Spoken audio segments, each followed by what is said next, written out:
Sí, Ned. Se lo repito con una convicción que se apoya en la lógica de los hechos. Creo en la existencia de un mamífero, poderosamente organizado, perteneciente a la rama de los vertebrados, como las ballenas, los cachalotes o los delfines, y provisto de una defensa córnea con una extraordinaria fuerza de penetración.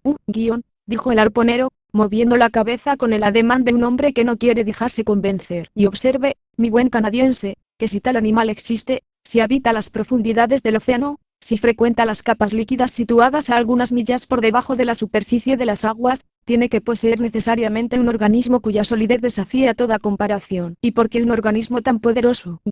Preguntó Ned.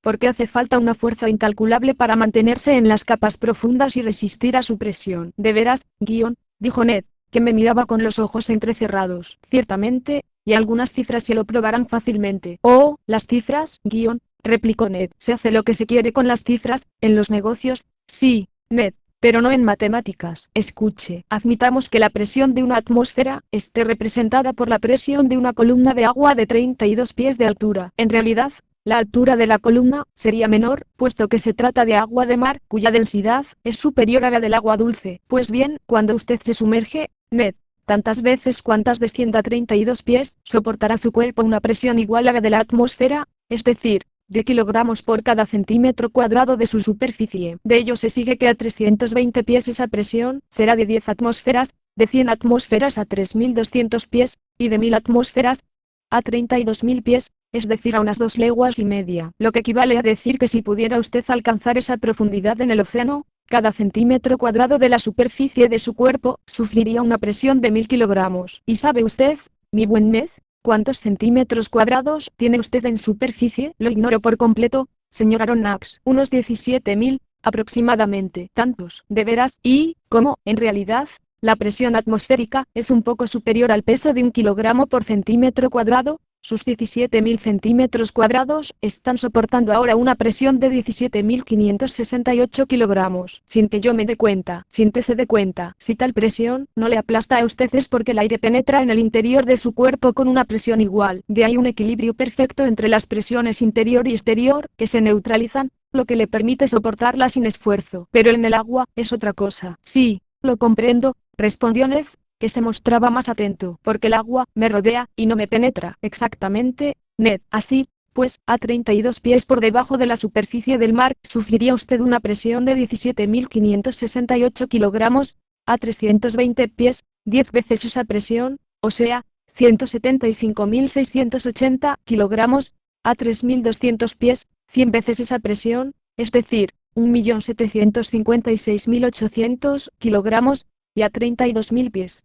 1000 veces esa presión, o sea 17.568.000 kilogramos. En una palabra, que se quedaría usted planchado como si le sacaran de una apisonadora. Diantre, exclamó Ned. Pues bien, mi buen Ned, si hay vertebrados de varios centenares de metros de longitud y de un volumen proporcional, que se mantienen a semejantes profundidades, con una superficie de millones de centímetros cuadrados, calcule la presión que resisten en miles de millones de kilogramos. Calcule usted cuál debe ser la resistencia de su armazón ósea y la potencia de su organismo para resistir a tales presiones. Deben estar fabricados, respondió Ned Land, con planchas de hierro de 8 pulgadas, como las fragatas acorazadas. Como usted dice, Ned, piense ahora en los desastres que puede producir una masa semejante lanzada con la velocidad de un expreso contra el casco de un buque. Sí, en efecto tal vez, respondió el canadiense, turbado por esas cifras, pero sin querer rendirse. Pues bien, le he convencido. Me ha convencido de una cosa, señor naturalista, y es de que si tales animales existen en el fondo de los mares, deben necesariamente ser tan fuertes como dice usted. Pero si no existen, testarudo arponero, ¿cómo se explica usted el accidente que le ocurrió al Scotia? Pues porque, dijo Ned, titubeando. Continúe. Pues porque eso no es verdad. Respondió el canadiense, repitiendo, sin saberlo, una célebre respuesta de Arago. Pero esta respuesta probaba la obstinación del arponero y solo eso. Aquel día, no le acosé más, el accidente del Scotia no era negable. El agujero existía, y había habido que colmarlo. No creo yo que la existencia de un agujero pueda hallar demostración más categórica. Ahora bien, ese agujero no se había hecho solo, y puesto que no había sido producido por rocas submarinas o artefactos submarinos, necesariamente tenía que haberlo hecho el instrumento perforante de un animal. Y en mi opinión, y por todas las razones precedentemente expuestas, ese animal pertenecía a la rama de los vertebrados, a la clase de los mamíferos, al grupo de los pisciformes, y finalmente, al orden de los cetáceos. En cuanto a la familia en que se inscribiera, ballena, cachalote o delfín, en cuanto al género del que formara parte, en cuanto a la especie a que hubiera que adscribirle, era una cuestión a elucidar posteriormente. Para resolverla, había que disecar a ese monstruo desconocido. Para disecarlo, necesario era apoderarse de él. Para apoderarse de él, había que arponearlo, lo que competía a la Ned Land.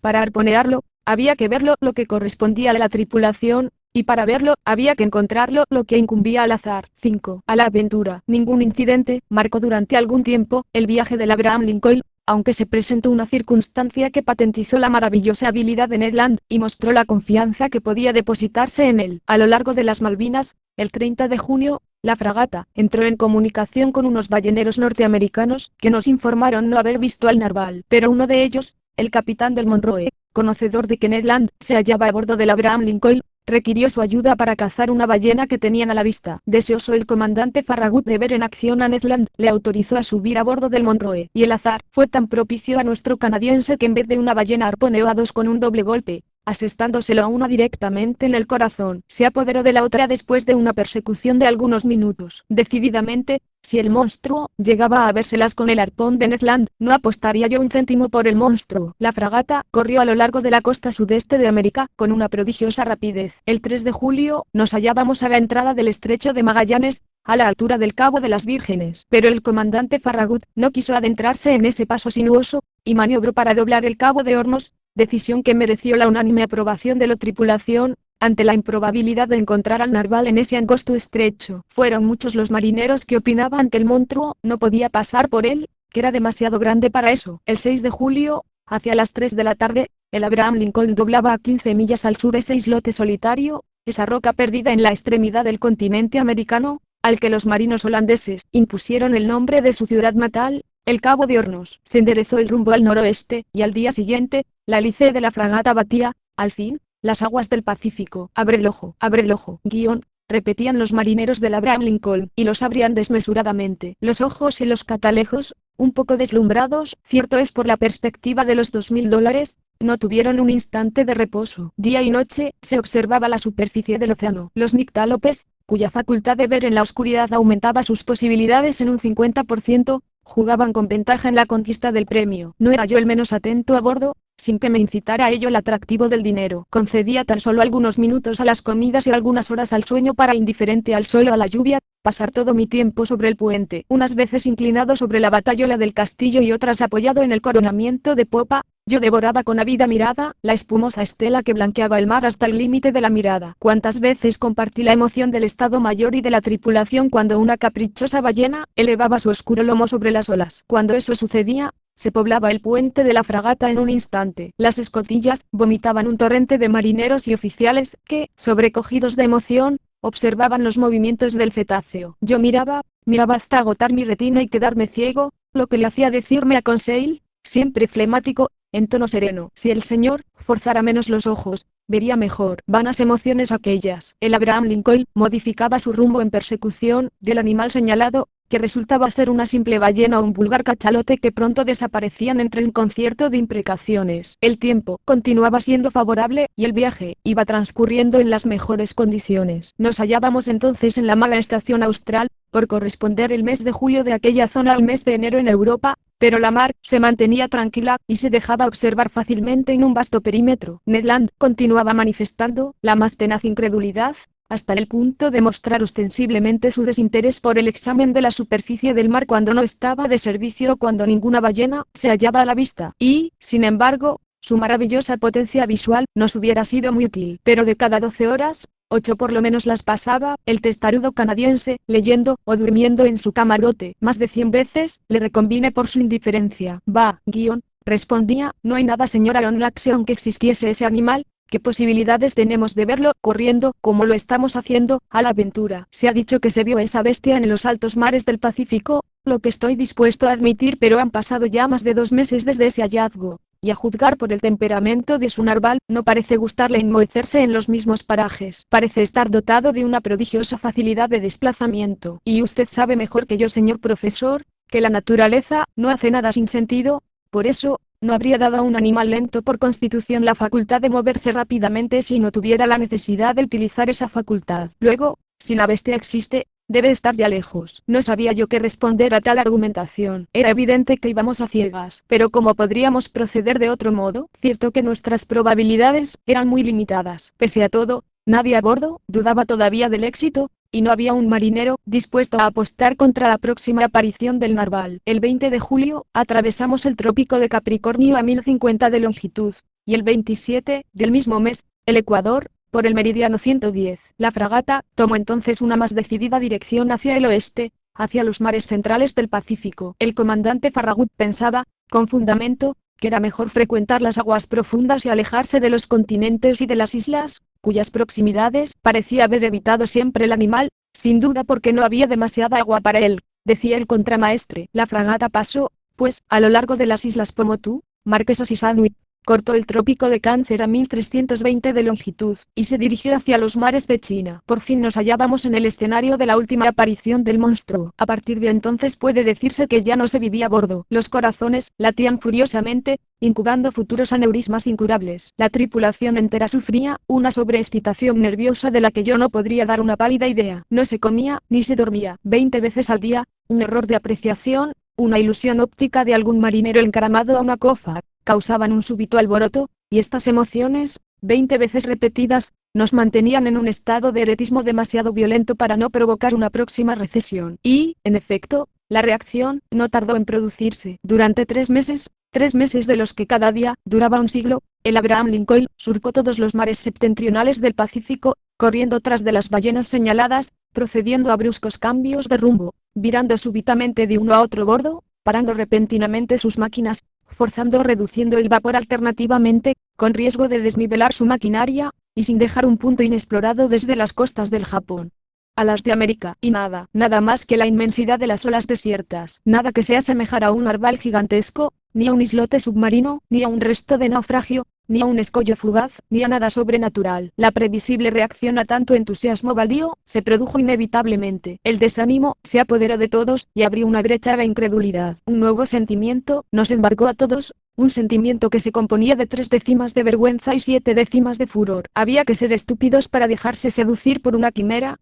y esta reflexión aumentaba nuestro furor. Las montañas de argumentos acumulados desde hacía un año se derrumbaban lamentablemente. Cada uno pensaba ya únicamente en desquitarse, en las horas del sueño y de las comidas, del tiempo que había sacrificado tan estúpidamente. Con la versatilidad inherente al espíritu humano, se pasó de un exceso al extremadamente opuesto. Los más fervientes partidarios de la empresa se convirtieron fatalmente en sus más ardientes detractores. La reacción subió desde los fondos del navío, desde los puestos de los pañoleros hasta los de la oficialidad, y ciertamente, sin la muy particular obstinación del capitán Farragut, la fragata hubiese puesto definitivamente proa al sur. Sin embargo, no podía prolongarse mucho más tiempo esa búsqueda inútil. El Abraham Lincoln no tenía nada que reprocharse, pues había hecho todo lo posible por lograrlo. Nunca una tripulación de un buque de la Marina norteamericana había dado más muestras de celo y de paciencia, y en ningún caso podía imputársele la responsabilidad de fracaso. Ya no quedaba más que regresar, y así se le comunicó al comandante, quien se mantuvo firme en su intención de persistir en su empeño. Los marineros no ocultaron entonces su descontento, de lo que se resintió el servicio, sin que yo quiera decir que se produjese una rebelión a bordo. Después de un razonable periodo de obstinación, el comandante Farragut, al igual que Colón en otro tiempo, pidió 3 días de paciencia. Si en ese plazo no apareciera el monstruo, el timonel daría 3 vueltas de rueda y el Abraham Lincoln pondría rumbo a los mares de Europa. Tal promesa fue hecha el 2 de noviembre, y tuvo por resultado inmediato reanimar a la abatida tripulación. De nuevo volvió a escrutarse el horizonte con la mayor atención, empeñados todos y cada uno en consagrarle esa última mirada en la que se resume el recuerdo. Se apuntaron los catalejos al horizonte con una ansiedad febril. Era el supremo desafío al gigantesco narval, y este no podía razonablemente dejar de responder a esta convocatoria de comparecencia. Transcurrieron los 2 primeros días. El Abraham Lincoln navegaba a presión reducida. Se emplearon todos los medios posibles para llamar la atención o para estimular la apatía del animal, en el supuesto de que se hallase en aquellos parajes. Se echaron al mar, a la rastra, enormes trozos de tocino, para la mayor satisfacción de los tiburones, debo decirlo. Se echaron al agua varios botes para explorar en todas direcciones, en un amplio radio de acción, el mar en torno al Abraham Lincoln, dejado al pairo. Pero la noche del 4 de noviembre, llegó sin que se hubiera desvelado el misterio submarino. Al día siguiente, 5 de noviembre, expiraba a mediodía el plazo de rigor. Tras fijar la posición, el comandante Farragut, fiel a su promesa, debía poner rumbo al sudeste y abandonar definitivamente las regiones septentrionales del Pacífico. La fragata se hallaba entonces a 310,15 de latitud norte y 1360,42 de longitud este. Las tierras del Japón distaban menos de 200 millas a sotavento. Se acercaba ya la noche, acababan de dar las 8. Grandes nubarrones velaban el disco lunar. Entonces en su primer cuarto, la mar ondulaba apaciblemente bajo la roda de la fragata. Yo me hallaba a proa, apoyado en la batayola de estribor. A mi lado, Conseil miraba el horizonte. La tripulación, encaramada a los obenques, escrutaba el horizonte que iba reduciéndose y oscureciéndose poco a poco. Los oficiales escudriñaban la creciente oscuridad con sus catalejos de noche. De vez en cuando el oscuro océano resplandecía fugazmente bajo un rayo de luna entre dos nubes. Luego,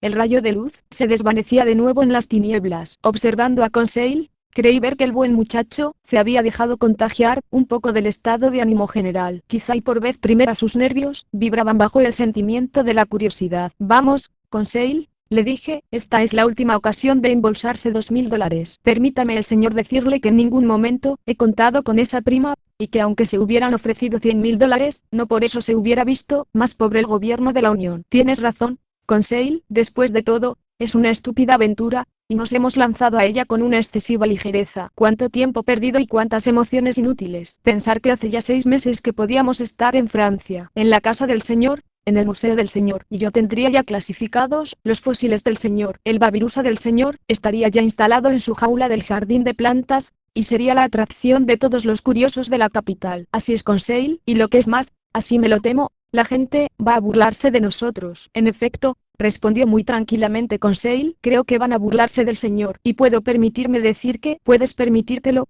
Conseil? Pues bien, que el señor se lo tiene merecido. De veras, cuando se tiene el honor de ser un sabio, como el señor, no se puede exponer uno a... Conseil no pudo acabar su frase. En medio del silencio, se oyó una voz, la de Ned Land, y la voz de Ned Land gritaba, oe, la cosa en cuestión, a sotavento, al través. 6. A todo vapor. Al oír este grito, toda la tripulación se precipitó hacia el arponero, comandante, oficiales, contramaestres, marineros, grumetes y hasta los ingenieros, que dejaron sus máquinas, y los fogoneros, que abandonaron sus puestos. Se había dado la orden de parar, y la fragata ya no se desplazaba más que por su propia inercia. Tan profunda era ya la oscuridad, que yo me preguntaba cómo había podido verlo el canadiense, por buenos que fuesen sus ojos. Mi corazón latía hasta romperse, pero Ned Land no se había equivocado, y todos pudimos advertir el objeto que su mano indicaba. A unos 2 cables del Abraham Lincoln, y por estribor, el mar parecía estar iluminado por debajo. No era un simple fenómeno de fosforescencia, ni cabía engañarse. El monstruo, sumergido a algunas tosas L6 de la superficie, proyectaba ese inexplicable pero muy intenso resplandor que habían mencionado los informes de varios capitanes. La magnífica irradiación debía ser producida por un agente de gran poder luminoso. La luz describía sobre el mar un inmenso óvalo, muy alargado, en cuyo centro se condensaba un foco ardiente, cuyo irresistible resplandor se iba apagando por degradaciones sucesivas. No es más que una aglomeración de moléculas fosforescentes, exclamó uno de los oficiales. No, señor, repliqué con convicción. Ni las folas, ni las salpas, son capaces de producir una luminosidad tan fuerte. Ese resplandor es de naturaleza eléctrica. Además, mire cómo se desplaza. Se mueve hacia adelante y hacia atrás. Se precipita hacia nosotros. Un grito unánime surgió de la fragata. Silencio, gritó el comandante Farragut. Caña a barlovento. Toda máquina atrás. Los marineros se precipitaron hacia la caña del timón y los ingenieros hacia sus máquinas. El Abraham Lincoln, abatiendo a babor, describió un semicírculo. A la vía el timón. Máquina avante. Gritó el comandante Farragut. Ejecutadas estas órdenes, la fragata se alejó rápidamente del foco luminoso. Digo mal, quiso alejarse, hubiera debido decir, pues la bestia sobrenatural se le acercó con una velocidad 2 veces mayor que la suya. Jadeábamos, sumidos en el silencio y la inmovilidad, más por el estupor que por el pánico. El animal se nos acercaba con facilidad. Dio luego una vuelta a la fragata cuya marcha era entonces de 14 nudos y la envolvió en su resplandor eléctrico como en una polvareda luminosa. Se alejó después a unas 2 o 3 millas, dejando una estela fosforescente comparable a los torbellinos de vapor que sale a la locomotora de un expreso. De repente, desde los oscuros límites del horizonte, a los que había ido a buscar impulso, el monstruo se lanzó hacia el Abraham Lincoln con una impresionante rapidez. Se detuvo bruscamente a unos 20 pies de sus cintas, y se apagó, no abismándose en las aguas, puesto que su resplandor no sufrió ninguna degradación, sino súbitamente, y como si la fuente de su brillante efluvio se hubiera extinguido de repente. Luego reapareció al otro lado del navío, ya fuera por haber dado la vuelta en torno al mismo o por haber pasado por debajo de su casco. En cualquier momento, podía producirse una colisión de nefastos efectos para nosotros. Las maniobras de la fragata me sorprendieron. En vez de atacar, huía. El barco que había venido en persecución del monstruo, se veía perseguido. Como preguntara la razón de esa inversión de papeles, el comandante Farragut, cuyo rostro tan impasible, de ordinario reflejaba entonces un asombro infinito, me dijo: señora Lonlax, ignoro cómo es el ser formidable con que tengo que habérmelas, y no quiero poner en peligro imprudentemente a mi fragata en medio de esta oscuridad. Además, ¿cómo atacar a lo desconocido? ¿Cómo defenderse? Esperemos la luz del día y entonces los papeles cambiarán. ¿Le queda alguna duda, comandante, sobre la naturaleza del animal? No, señor, es evidentemente un narval gigantesco, pero es también un narval eléctrico. Quizá, dije, si emite descargas eléctricas, sea tan inabordable como un gignoto o un torpedo. Posiblemente, respondió el comandante, y si posee en sí una potencia fulminante, debe ser el animal más terrible que haya salido nunca de las manos del Creador. Por eso, hay que ser prudentes. Toda la tripulación permaneció en pie durante la noche, sin que nadie pensara en dormir. No pudiendo competir en velocidad, el Abraham Lincoln había moderado su marcha. Por su parte, el narval, imitando a la fragata, se dejaba mecer por las olas, y parecía decidido a no abandonar el escenario de la lucha. Sin embargo, hacia medianoche desapareció, o por emplear una expresión más adecuada, se apagó, como una luciérnaga. ¿Habría huido? Cabía temer más que esperar que así fuera. Pero a la 1:07, pudimos oír un silbido ensordecedor, semejante al producido por una columna de agua exhalada con una extrema violencia. El comandante Farragut, Ned Land y yo estábamos en ese momento en la toldilla, escrutando ávidamente las profundas tinieblas. Ned Land, ¿ha oído usted a menudo el rugido de las ballenas?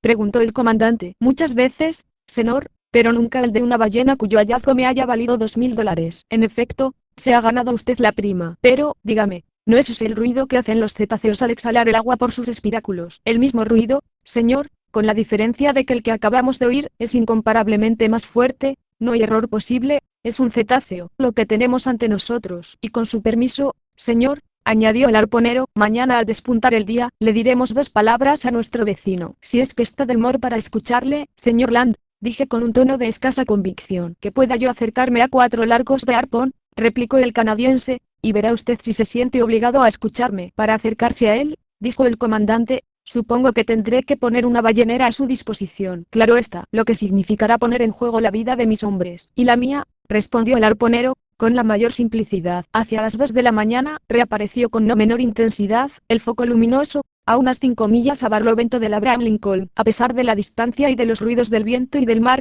se oían claramente los formidables coletazos del animal y hasta su jadeante y poderosa respiración. Se diría que en el momento en que el enorme narval ascendía a la superficie del océano para respirar, el aire se precipitaba en sus pulmones, como el vapor en los vastos cilindros de una máquina de 2000 caballos. Una ballena con la fuerza de un regimiento de caballería. ¿Sería ya una señora ballena?, pensé. Permanecimos alertas hasta el alba. Se iniciaron los preparativos de combate. Se dispusieron los aparejos de pesca a lo largo de las bordas. El segundo de a bordo hizo cargar las piezas que lanzan un arpón a una distancia de 1 milla y las que disparan balas explosivas cuyas heridas son mortales hasta para los más poderosos animales. Ned Land se había limitado a aguzar su arpón, que en sus manos se convierte en un arma terrible. A las 6 comenzó a despuntar el día, y con las primeras luces del alba desapareció el resplandor eléctrico del narval. A las 7 era ya de día, pero una bruma matinal muy espesa, impenetrable para los mejores catalejos, limitaba considerablemente el horizonte. Ante la cólera y la decepción de todos, subí hasta la cofa de mesana. Algunos oficiales estaban ya encaramados en lo alto de los mástiles. De repente,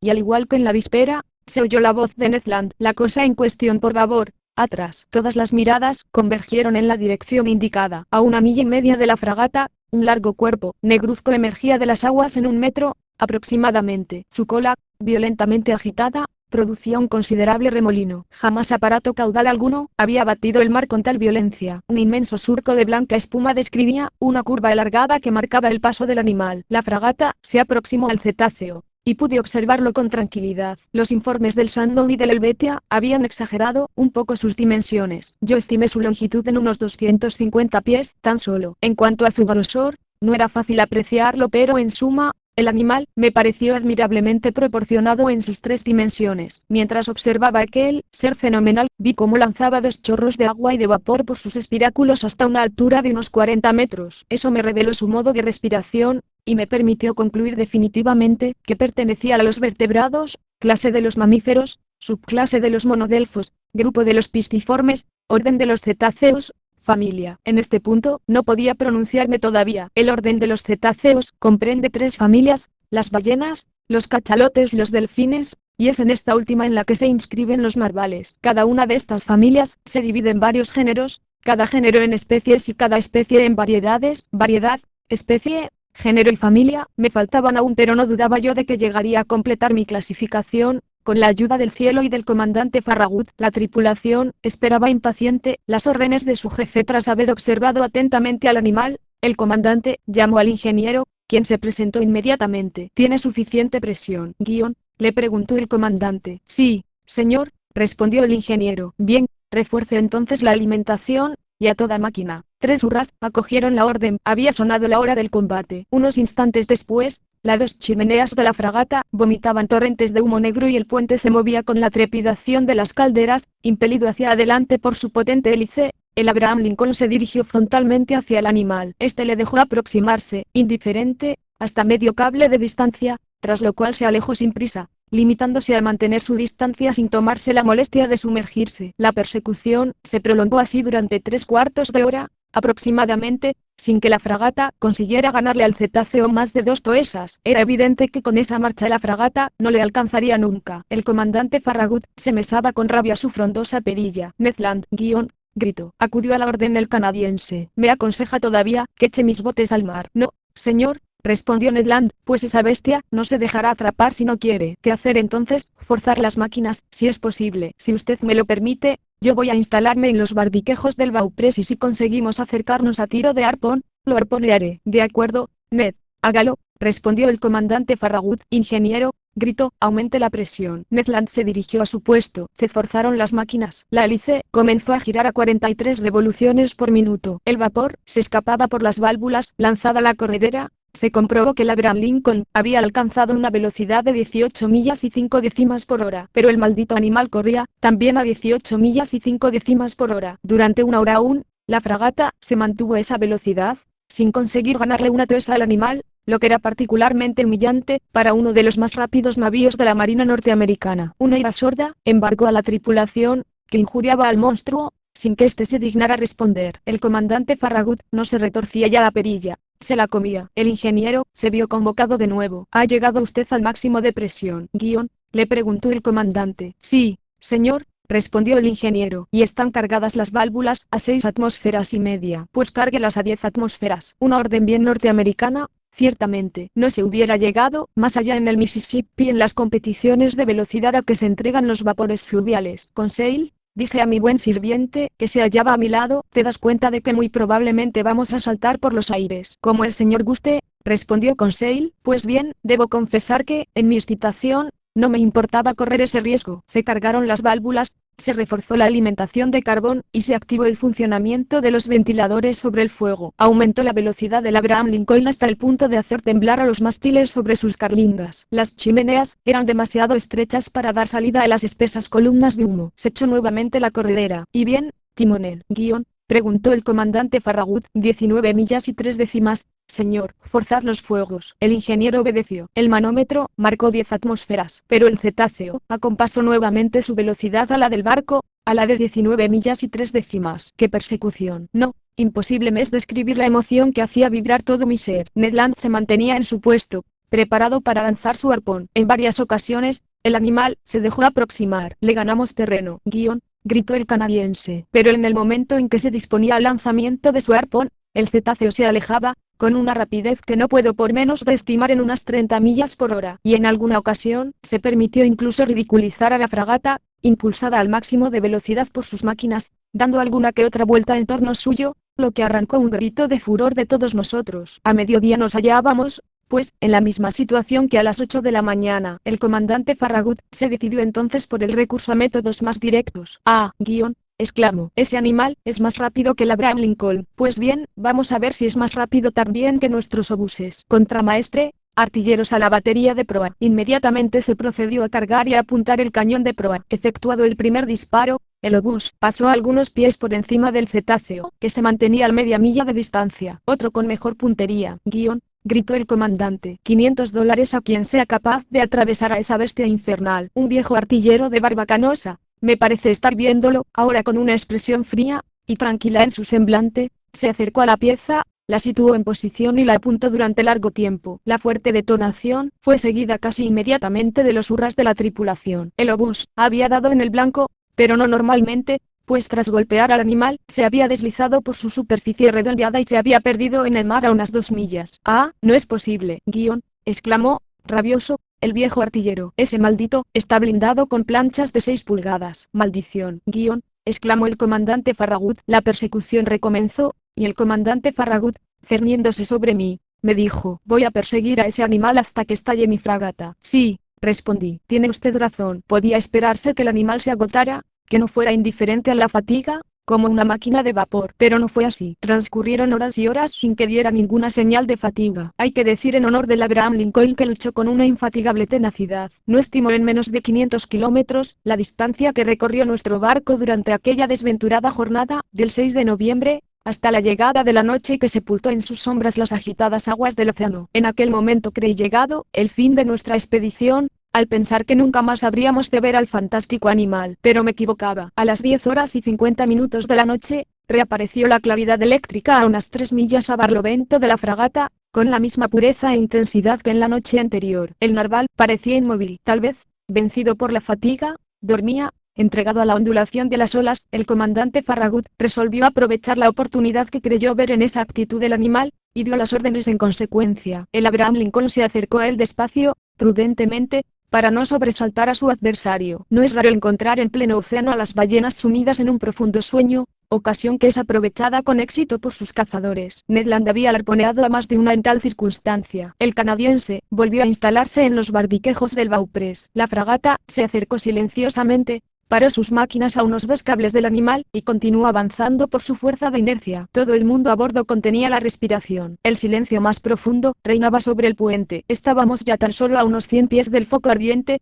cuyo resplandor aumentaba deslumbrantemente. Inclinado sobre la batayola de proa veía yo por debajo de mí a Ned Land, quien asido de una mano al moco del bauprés, blandía con la otra su terrible arpón. Apenas 20 pies le separaban ya del animal inmóvil. De repente, Ned Land desplegó violentamente el brazo y lanzó el arpón. Oí el choque sonoro del arma, que parecía haber golpeado un cuerpo duro. La claridad eléctrica se apagó súbitamente. 2 enormes trombas de agua se abatieron sobre el puente de la fragata, y corrieron como un torrente de la proa a la popa, derribando a los hombres y rompiendo las trincas del maderamen. Se produjo un choque espantoso, y lanzado por encima de la batayola, sin tiempo para agarrarme, fui precipitado al mar. 7. Una ballena de especie desconocida. La sorpresa causada por tan inesperada caída no me privó de la muy clara impresión de mis sensaciones. La caída me sumergió a una profundidad de unos 20 pies. Sin pretender igualarme a Tyrone y a Edgar Poe, que son maestros de natación, creo poder decir que soy buen nadador. Por ello la zambullida no me hizo perder la cabeza, y 2 vigorosos taconazos me devolvieron a la superficie del mar. Mi primer cuidado fue buscar con los ojos la fragata. ¿Se habría dado cuenta la tripulación de mi desaparición? ¿Habría virado de bordo el Abraham Lincoln? ¿Habría botado el comandante Farragut una embarcación en mi búsqueda? ¿Podía esperar mi salvación? Profundas eran las tinieblas. Entreví una masa negra que desaparecía hacia el este y cuyas luces de posición iban desapareciendo en la lejanía. Era la fragata. Me sentí perdido. ¡Socorro! ¡Socorro!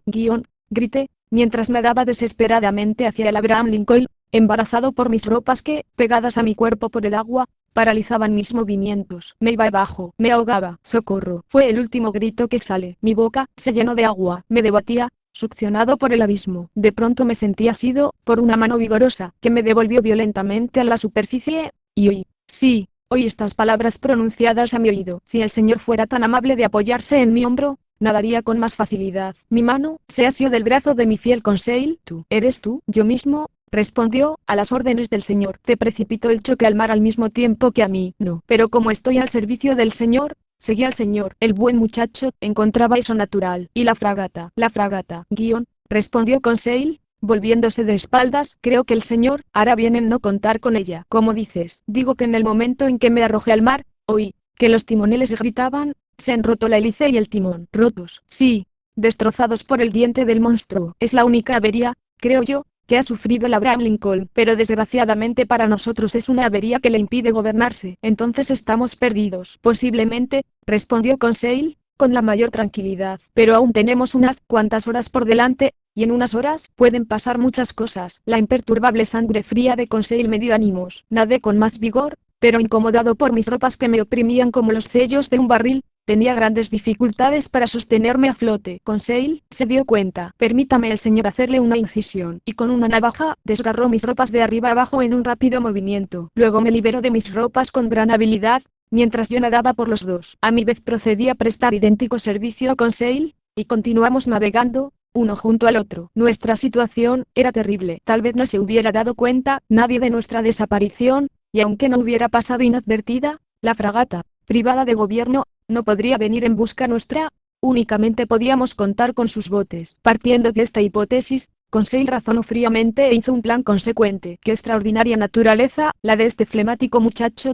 que se sentía allí como en su casa. Dado que nuestra única posibilidad de salvación era la de ser recogidos por los botes del Abraham Lincoln, se decidió que debíamos organizarnos de suerte que pudiéramos esperarlos el mayor tiempo posible. Yo resolví entonces que dividiéramos nuestras fuerzas a fin de no agotarlas simultáneamente, y así convinimos que uno de nosotros se mantendría inmóvil, tendido de espaldas, con los brazos cruzados y las piernas extendidas, mientras el otro nadaría, impulsándolo hacia adelante. Esta tarea de remolcador no debía prolongarse más de 10 minutos, y relevándonos así podríamos nadar durante varias horas y mantenernos incluso hasta el alba. Débil posibilidad, pero la esperanza está tan fuertemente enraizada en el corazón del hombre. Además, éramos dos. Y por último, puedo afirmar, por improbable que esto parezca, que aunque tratara de destruir en mí toda ilusión, aunque me esforzara por desesperar, no podía conseguirlo. La colisión de la fragata y del cetáceo se había producido hacia las 11 de la noche. Calculé, pues, que debíamos nadar durante unas 8 horas hasta la salida del sol, operación rigurosamente practicable con nuestro sistema de relevos. El mar,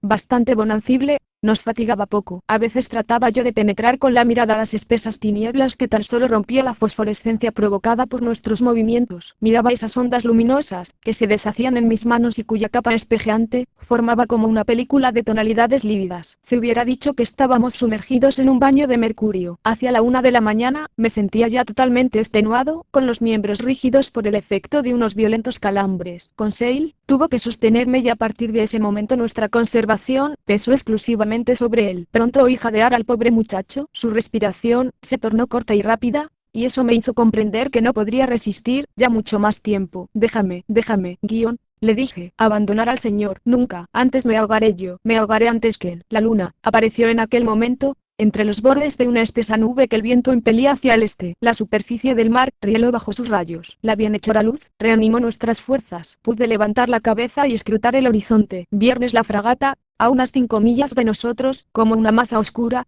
apenas reconocible. Pero no había ni un bote a la vista. Quise gritar. ¿Para qué? A tal distancia. Mis labios hinchados no dejaron pasar ningún sonido. Conseil pudo articular algunas palabras, y grita repetidas veces, ¡socorro, socorro! Suspendidos por un instante nuestros movimientos, escuchamos, y quizá fuera uno de esos zumbidos que en el oído produce la sangre congestionada, pero me pareció que un grito había respondido al de Conseil. ¿Has oído? Murmuré. Sí, y Conseil lanzó al espacio otra llamada desesperada. Ya no había error posible. Una voz humana estaba respondiendo a la nuestra. Era la voz de algún infortunado abandonado en medio del océano, la de otra víctima del choque sufrido por el navío. O provenía esa voz de un bote de la fragata, llamándonos en la oscuridad. Conseil hizo un supremo esfuerzo, y apoyándose en mi hombro, mientras yo extraía fuerzas de una última convulsión, irguió medio cuerpo fuera del agua sobre la que cayó enseguida, agotado. ¿Has visto algo? He visto, murmuró. He visto, pero no hablemos, conservemos todas nuestras fuerzas. ¿Qué podía haber visto? Entonces, no sé cómo, ni por qué, me asaltó por vez primera el recuerdo del monstruo. Pero ¿y esa voz? En estos tiempos los Jonas no se refugian ya en el vientre de las ballenas. Conseil comenzó a remolcarme. De vez en cuando levantaba la cabeza, miraba ante sí y profería un grito de reconocimiento, al que respondía la voz, cada vez más cercana. Yo apenas podía oírla, llegado ya al límite de mis fuerzas. Notaba cómo se me iban separando los dedos, mis manos no me obedecían ya, y me negaban un punto de apoyo. La boca, abierta convulsivamente, se llenaba de agua. El frío me invadía hasta los huesos. Levanté la cabeza por última vez y me hundí. En ese instante, choqué con un cuerpo duro, y me agarré a él. Sentí como me retiraban, y me sacaban a la superficie. Mis pulmones se descongestionaron, y me desvanecí. Pronto volví en mí. Gracias a unas vigorosas fricciones que recorrieron mi cuerpo, entreabrí los ojos. Conseil, murmuré. Llamaba al señor, dijo Conseil. A la débil luz de la luna que descendía por el horizonte vi una figura que no era la de Conseil y que reconocí enseguida. Ned, exclamé. En persona, señor, el mismo, que va corriendo tras de la prima ganada, respondió el canadiense. También le precipitó al mar el choque de la fragata. Sí, señor profesor, pero más afortunado que usted. Pude tomar pie casi inmediatamente sobre un islote flotante. Un islote, o por decirlo con más propiedad, sobre su narval gigantesco. Explíquese, Ned. Solo que pronto pude comprender por qué mi arpón no le hirió, y se melló en su piel. ¿Por qué, Ned? ¿Por qué? Porque esta bestia, señor profesor, está hecha de acero. Debo aquí hacer acopio de mis impresiones, revivificar mis recuerdos y controlar mis propias aserciones. Las últimas palabras del canadiense habían dado un vuelco a mi cerebro. Rápidamente me hice hasta la cima del sero del objeto semisumergido, que nos servía de refugio, y la golpeé con el pie. Era evidentemente un cuerpo duro, impenetrable, y no la sustancia blanda que forma la masa de los grandes mamíferos marinos. Pero ese cuerpo duro podía ser un caparazón óseo semejante al de los animales antediluvianos, que me permitiría clasificar al monstruo entre los reptiles anfibios, tales como las tortugas y los aligatores. Pues bien, no. El lomo negruzco que me soportaba era liso, bruñido, sin imbricaciones. Respondía a los golpes con una sonoridad metálica, y por increíble que fuera, parecía estar hecho,